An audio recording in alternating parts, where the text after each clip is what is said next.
Coucou à toi! Voici aujourd'hui une petite enquête au sujet de la conscience après la mort. Ce sujet m'a été demandé à plusieurs reprises et je l'ai trouvé très pertinent, très intéressant. Alors, on est parti pour explorer. Alors, tout d'abord, la première image qui me vient, c'est l'image d'une personne qui délaisse son enveloppe physique. Donc elle est en plein passage, en pleine transition. Là, c'est un passage qui se fait en douceur, pour l'exemple que j'ai là. La personne avait un minimum de conscience de ce qu'était la mort, de comment ça pouvait se dérouler. Donc pour elle, la transition se fait tout en douceur. Je vois qu'elle se détache petit à petit de son corps, elle s'élève, elle a posé sa volonté de s'élever. Parce qu'elle a compris que son incarnation s'arrêtait là. Elle sait, chacune de ses cellules le sait.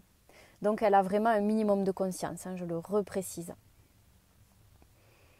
Elle a compris et elle est dans la résilience, voilà, c'est le terme qui me vient, qui est vraiment juste.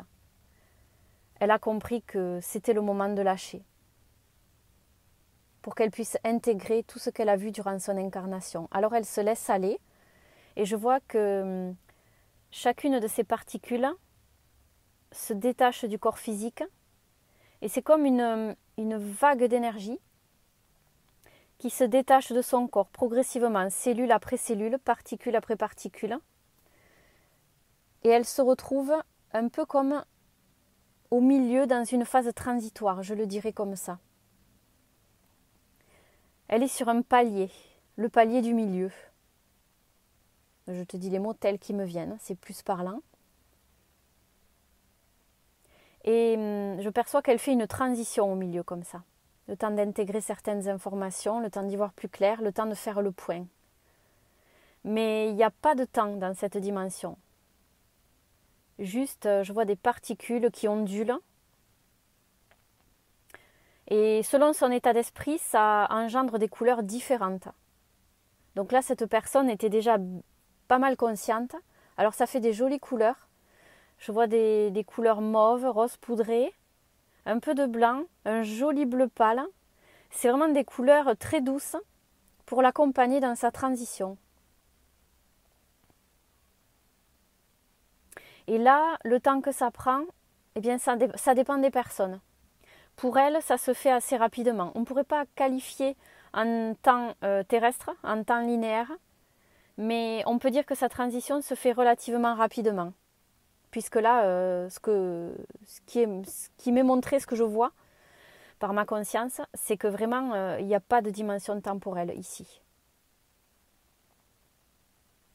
Donc elle est en phase d'intégration, de compréhension, un peu comme si elle faisait un tri dans tout ce qu'elle avait vécu durant son incarnation.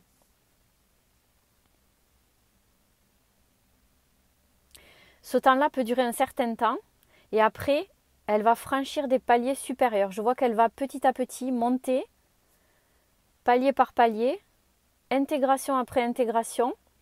Et c'est un peu comme si elle était en train de digérer tout ce qu'elle a vécu dans ce plan-là, dans cette vie-ci. Elle est en train de digérer et de passer à l'étape supérieure. Voilà ce que j'ai.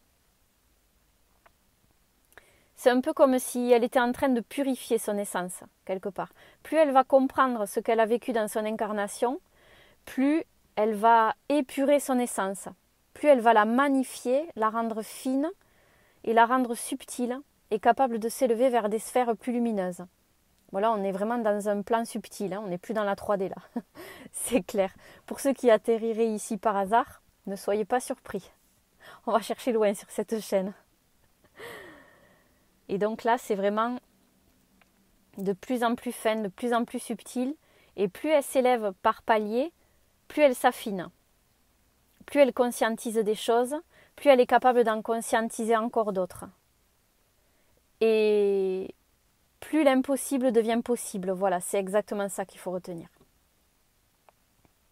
Ok, donc là, ça promet des avancées extraordinaires pour cette conscience, clairement. Et c'est sans fin finalement. C'est sans fin parce que selon ses intégrations, elle peut choisir de revenir dans un autre plan, dans un autre corps, ou pas, selon ses désirs.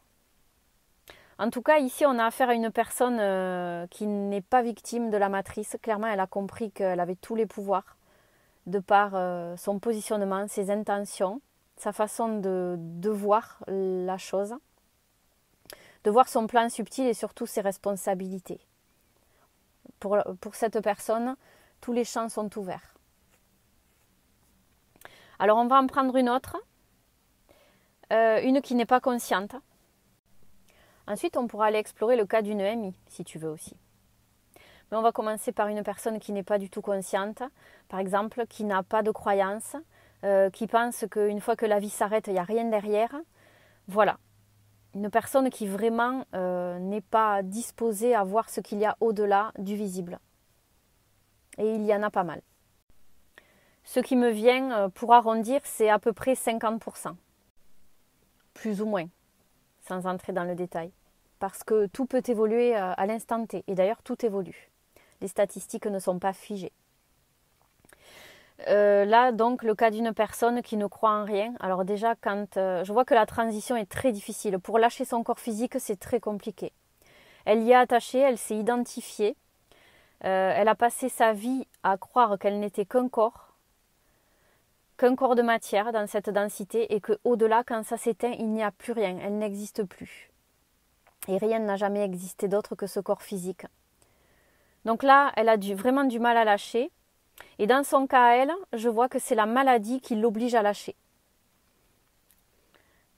Elle n'a pas conscientisé sa puissance, donc elle s'est laissée emporter, elle s'est laissée glisser vers la mort par la maladie. Et donc c'est la maladie qui, par la force des choses, quelque part, l'arrache à son corps physique. Elle a consenti à laisser la maladie gagner du terrain parce qu'elle s'est victimisée par rapport à ça.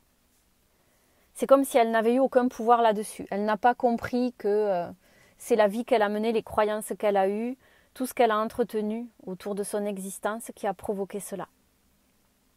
Donc la maladie l'arrache à son corps physique par la force des choses. Elle lutte, elle veut y rester accrochée, mais c'est trop tard. Le corps est trop délabré pour pouvoir continuer à vivre. Donc c'est un déchirement pour elle. Je vois qu'elle reste en errance autour de son corps physique, même après sa mort, très longtemps. C'est-à-dire que tant qu'elle ne conscientise pas ce qui lui arrive, elle va rester proche de ce corps physique, dans un espace-temps qui est coincé, comme si elle ne pouvait pas s'échapper de là. Comme une personne qui tourne en boucle autour d'un événement qui n'a pas été compris. C'est un peu la même histoire dans ce cas. Et je vois que ça alourdit beaucoup la tristesse des proches déjà présente pour le deuil d'une personne qui décède. C'est très alourdissant pour l'entourage. C'est-à-dire que ces personnes-là sentent la pesanteur extrême de cette personne-là qui n'a pas pu se détacher de ce corps physique qui est décédé. Ça les alourdit sans qu'ils puissent comprendre pourquoi, parce que je perçois que ces personnes ne sont pas non plus conscientes.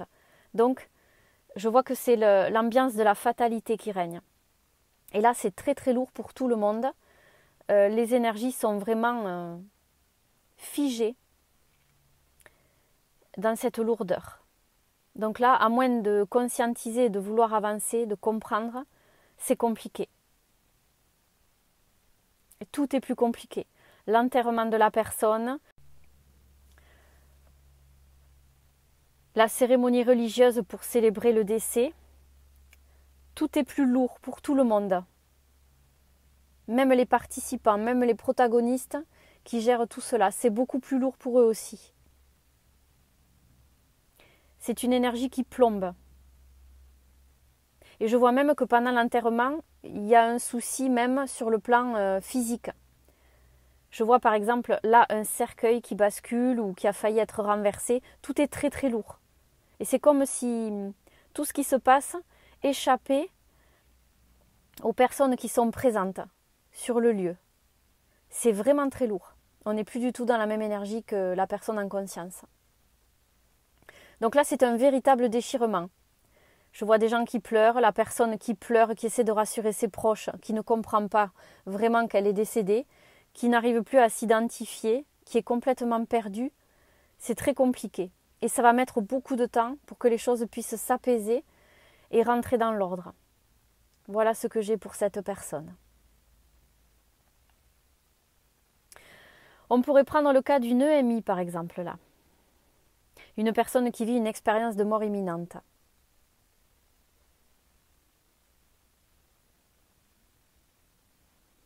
Là, j'ai l'exemple d'un accidenté de la route qui me vient, qui a eu un choc frontal très fort, très brutal, qui l'a éjecté en dehors de son véhicule.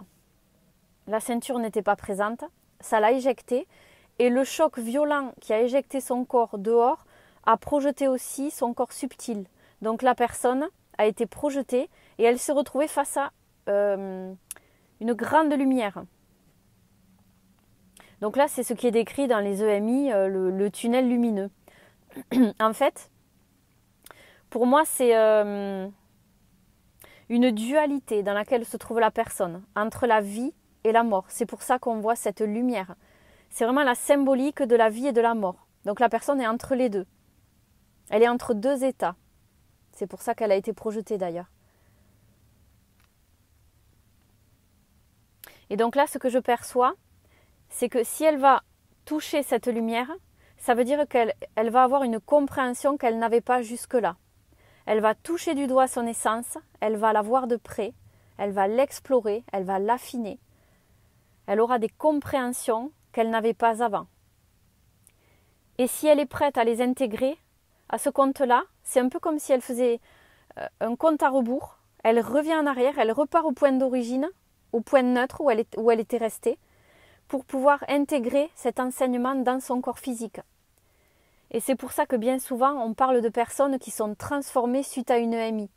C'est-à-dire qu'elles sont allées toucher de très près leur conscience originelle pour avoir une compréhension de la valeur de la vie sur Terre, de tout ce qu'elles peuvent découvrir, de tout ce qu'elles peuvent expérimenter, de tout ce qu'elles peuvent vivre. Et c'est comme un joyau qu'elles avaient emporté avec elles après avoir touché du doigt leur essence. C'est ça pour moi le tunnel de lumière. Elles sont allées toucher leur propre lumière, leur propre puissance. Et elles reviennent avec ça. Un véritable bijou pour la suite. C'est-à-dire que là, pour cette personne-là, elle va comprendre la vraie valeur de la vie parce qu'elle va voir son corps inerte, pas mort, mais inerte, inconscient. Elle va voir que les secours sont en route pour venir la secourir. Elle va comprendre la valeur de ce corps, de ce véhicule qui lui permet d'expérimenter. Elle va comprendre toute la puissance de sa présence ici. Elle a une énorme prise de conscience, ça la fait monter en vibration, c'est ce que je perçois. Et là, comme elle conscientise cette valeur qu'elle a, cette valeur qu'a sa vie, je vois qu'elle va être projetée instantanément à nouveau dans son corps. Parce que quelque part, son essence a dit oui. Elle a intégré cette valeur. Elle a dit oui et elle a été projetée naturellement à nouveau dans son corps. Et elle revient avec cette compréhension qui va lui permettre de prendre soin de ce corps, de faire attention à elle, de lâcher prise, d'être dans la résilience, de s'apporter plus d'amour, d'apporter plus d'amour à ses proches. Elle a ce joyau en elle à présent. C'est intégré dans ses cellules et ça se diffuse. Tu vois, c'est ça qui est passionnant et intéressant dans ce qui se joue là. C'est incroyable. Donc elle revient avec un joyau extraordinaire, une compréhension supplémentaire. Ça a été pour elle un tremplin pour comprendre toute sa puissance. Elle n'a pas eu besoin de laisser son corps physique. Elle n'a pas eu besoin d'interrompre son incarnation. Elle a juste cette compréhension qui arrive là. Et elle l'utilise à présent. Et sa vie va se transformer. Et plus elle va y mettre de la conscience, plus elle va être dans l'amour, dans le lâcher-prise, plus ça va se diffuser, plus elle va le vivre. C'est magique de voir ça comme ça. Alors voilà pour ces 3 exemples. Je trouve qu'ils étaient assez fascinants. Du coup là, qu'est-ce qu'on peut en dire? Qu'est-ce qu'on peut en conclure de tout ça? Eh bien, la problématique humaine, dans, comme je le disais tout à l'heure, la majorité du temps, c'est que, au-delà de la matière, on a du mal à se projeter. Et c'est ça qui nous dessert le plus. Parce que derrière l'illusion de la 3D, il y a autre chose. Et on a souvent tendance à perdre de vue que derrière nos 5 sens limités, il y a autre chose. Il y a des choses plus fines, plus subtiles, que l'on ne comprend pas forcément, que l'on n'appréhende pas. Nos 5 sens sont trop limités, on ne peut pas tout voir avec eux. C'est ça qu'il faut garder en tête. Pour autant, il nous arrive des choses parfois que l'on ne peut expliquer. Pour une personne qui ne croit en rien, elle ne peut pas expliquer certaines synchronicités qui lui arrivent dans sa vie. Elle l'attribue au hasard, alors que ce n'est pas le hasard. C'est simplement ce qu'elle a créé, manifesté, sans même en être consciente. Quand par exemple on pense à une personne, qu'elle nous appelle dans les 5 minutes qui suivent, on fait un rêve sur un événement et puis cela nous arrive. Tout ça, ça fait partie de ce que l'on ne croit pas, ce que l'on n'appréhende pas, et c'est pourtant bien là, bien réel. Il faut savoir aussi que dans la densité dans laquelle nous sommes, c'est le plus lourd, le plus dense et le plus pesant quelque part, à travers ce corps physique, à travers ce que l'on vit dans la matière. Et pour autant, il a des dimensions subtiles bien plus légères, bien plus fines, avec des choses qui se déroulent dans ces dimensions-là. Et oui, on ne les voit pas forcément. Il y a un voile entre ces mondes. Et tant que nous ne sommes pas montés en conscience, et tant que nous ne montons pas toujours plus en conscience, certaines choses ne nous seront pas dévoilées, on ne les verra pas. D'où l'intérêt de se mettre dans un état d'esprit où tout est possible. C'est pas parce que je ne vois pas que cela n'existe pas. Et j'aime bien toujours reprendre cet exemple du vent. Je vois pas le vent, pourtant il existe.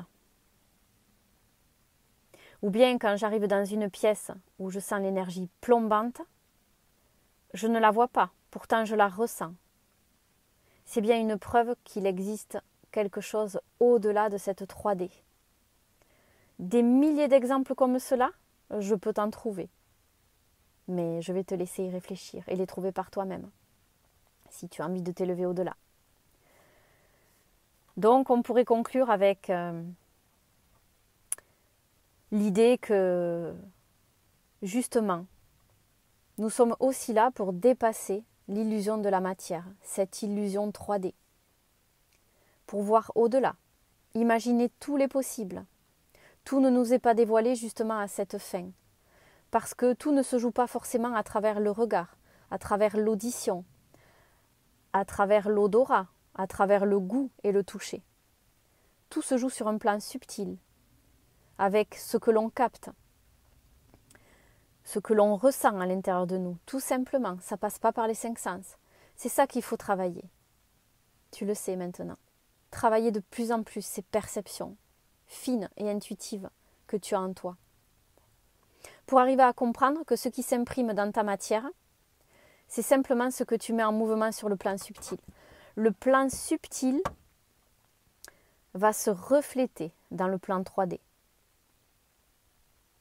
Et pour ça, pour arriver à le manifester, il faut arriver à dépasser l'illusion, il faut arriver à dépasser le conditionnement, l'éducation, les croyances limitantes.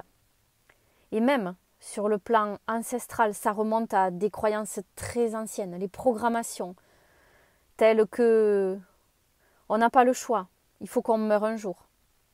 Cette personne-là est malade. Eh bien, comme je suis en lien avec elle, je vis avec elle, je vais être malade aussi. Tu vois, c'est toutes ces croyances-là, tous ces conditionnements qu'il faut petit à petit briser pour s'orienter vers des nouvelles croyances. Des croyances que tu vas mettre toi en mouvement, où tout est possible. Rien n'est impossible. Voilà, là où il est le vrai secret. Dépasser l'illusion et se libérer de tous les conditionnements imaginables depuis la nuit des temps. Toutes ces croyances limitantes que tu as bâties par-dessus celles qu'on t'a inculquées dans ton enfance. Tout ça est à revoir.